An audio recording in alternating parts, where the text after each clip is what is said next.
Hi everyone! So today I'm going to be telling the story of how I chose my new name when I started transitioning. And before I get into that, I just want to thank everybody for watching these videos. Since I started talking about being trans on this channel, people have actually started watching my videos, at least a few of you anyway, so I am very grateful for that. Thank you. I'm going to keep making more videos talking about being trans, hopefully increasing the production quality soon. But classes are about to start, so I don't know how much more time I'll have for that, but I'll keep making these like easy talking to a camera videos. Anyway, yeah, so I'm going to tell the story about how I chose my name when I started transitioning about a year ago. If you don't know, my name is Vera Lynn Stone. Vera Lynn Stone.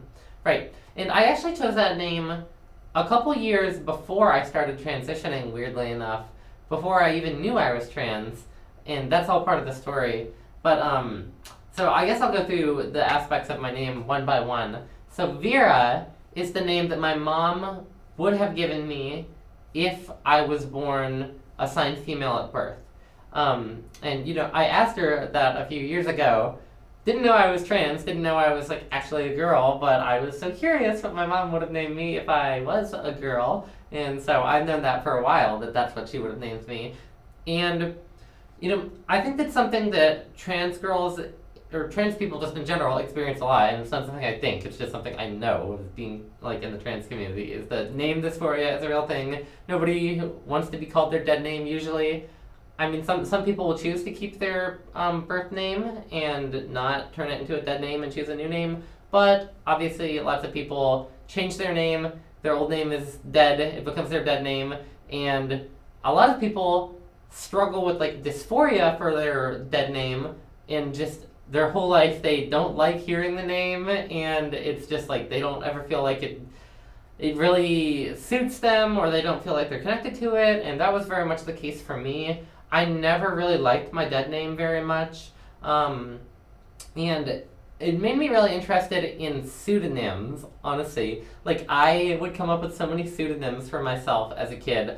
Like, I would come up with random names that were like rearrangements of like my initials and like extrapolated into like a pseudonym, or like movie characters that I would like use as like online pseudonyms, or in my Spanish class I would receive like a Spanish name and then I would just use that all the time, or in my Chinese class, and I still use my Chinese name to this day, Zhen Chuo Jun. That's great because it's actually like a very gender ambiguous name in Chinese. It's honestly more feminine, even though I was like a boy when I got the name. It's honestly kind of like a feminine name.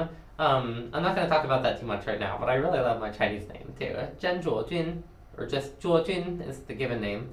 Anyway, so yeah, I never liked my dead name, and I asked my mom at some point what I would have been named if I was born a girl, and that really intrigued me to hear Vera, which is named after a Pink Floyd song, Off the Wall, Vera, which I thought was so cool because my dead name, my boy name, was chosen out of a baby name book, and I thought that was so lame. I never connected to it. I thought it was just so boring, and I hated it, and I didn't feel like it suited me. And then here's this cool like Pink Floyd reference name, and my mom was like a big Pink Floyd fan, and I just thought that is so much better than my dead name. Like, why can't I be called that instead? Didn't know I was a girl yet, so I wasn't gonna like transition and start using that name.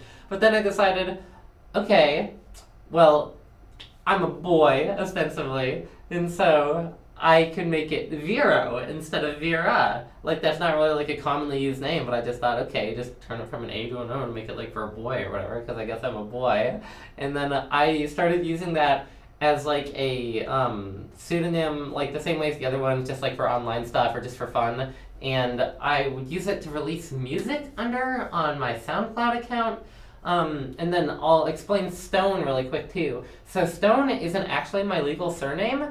Well, it might be now, because like I said, I was doing the name change. Wait, I don't think I mentioned that. I've done a couple takes of this video. I'm changing my name right now. I'm waiting for the court order to come in the mail, so I'm so excited. But Stone isn't actually the surname that I was given at birth. It's like a weird story with like my paternal grandfather is named Stone, and he didn't give the name Stone to my dad, his son, because they were like teenagers and he didn't like make it to the hospital and there's some drama or whatever. But my dad ended up with, I don't even know if it was his mom's surname. It might have been some other random family member. But anyway, I don't know anybody else really in my family that has that surname. But I know lots of people named Stone. My grandparents that are named Stone are so nice. And so, yeah, I like the name Stone a lot more than my old surname. And so I just put those together like, okay, the surname that I should have gotten from my dad's side of the family, Stone, and the given name that's way cooler that my mom almost gave me, Vera, and we'll change that to Vero, because for now I'm a boy, so Vero Stone. And that was what I like released music on SoundCloud under for a while, and like I made it like my Twitter name and stuff. I liked it better than my actual name, so having a little bit of fun with pseudonyms again. And that lasted for like a year or two before I realized that I was trans. And then I did realize that I was trans. I realized that I was a girl. That was like not as easy as just saying it in one sentence. Like, oh, I realized I was a girl. There was like a little bit where I thought maybe I was like more of like a non-binary presentation. And so I was thinking about like Vero, Vera, like do I want to go by Vera? But like maybe that's too explicitly feminine because like maybe I'm like not a girl. I am a girl.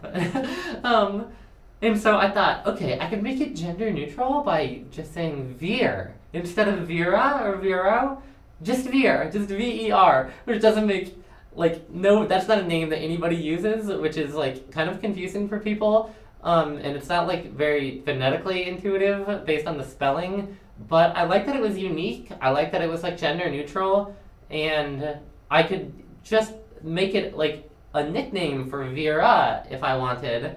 If I decided that I was a girl, which is exactly what happened. So that is my nickname now, and a lot of my friends call me that, just Veer instead of Vera. And I think it's a really fun nickname. I'm glad that I have it.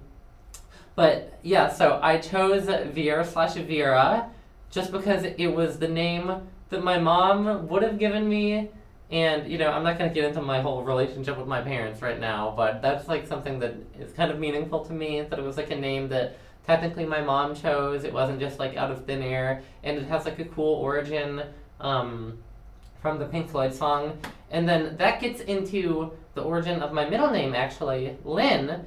So my grandma's middle name is Lynn, and I love my grandma so much. She's very dear to me, and I thought it would be cool to honor her with my middle name, so I took the same middle name as her. But coincidentally, the Pink Floyd song, Vera, is actually written in reference to an old singer, Vera Lynn, right? So it all kind of comes together. Like it's and my great-grandmother was apparently a pretty big fan of her, or at least her most popular song, according to my grandma anyway. So I think it like all kind of just fits together in like a nice little poetic way.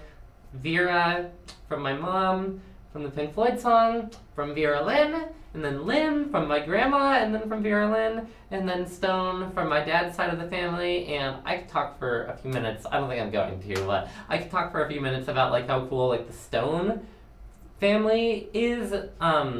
They're just like some very like artistic, like eccentric kind of oddballs. Like I feel like I get like a lot of like my interest in like music and like making music and like artistic stuff and just like and like some like spiritual stuff too. Like they're not Christians or like any kind of like actual religion. My grandfather essentially practices Welsh like traditional religion basically. I don't know if it's like actually very traditional, but like he's like a very spiritual person, but not into organized religion, which I feel like I've inherited, not the exact same way as my grandpa, and he documents like the family history of the name Stone and like all of the Stones in America. And so now I'm like part of that lineage, like that I can trace all the way back to the first Welsh immigrant to that little part of Ohio that he's from.